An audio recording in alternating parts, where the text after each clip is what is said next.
দর্শক মণ্ডলী, বাংলার আকাশ বাতাস নদী নালা সবই আছে, নাই কারা হারামজাদারা। তো চলুন এমন একটি হারামজাদার সাক্ষাৎকার আজকে নেই, যে কিনা খেলতে চাইও মাঠেই আসলো না। তো চলুন সেই শামীম কুসকুস মানের বুগলো যায়। এই শামীম ওসমান, খুব তো কইছিলা খেলা হবে, খেলবা, তাকো তোমারে তো মাঠে খুঁজে পাইলাম না, খেলা থুইয়া কই গেছিলে গা?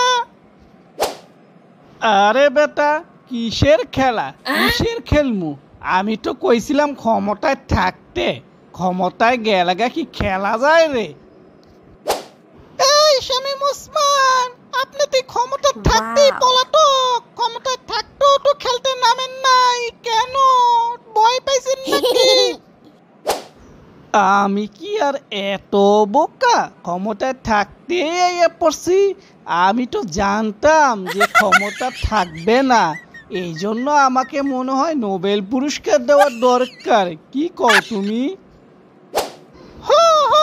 আপনারা নোবেল পুরস্কারই দেওয়ার দরকার, তবে নোবেল পুরস্কারটা আপনার বাংলাদেশে আনতে হইব, নিবেন? এই না না না না, বাংলাদেশের না, আমি ক্ষমতার আগে আর বাংলাদেশ যামু না। আলা যাই দাও তোমরা আমাকে। এই শামীম ওসমান সাহেব, তুমি কি দলের হাল ধরবা না? নিজে বাঁচলে বাপের নাম, এখানে দল সব মরুক যাইয়া আমি আইয়া পড়ছি, এটাই আমি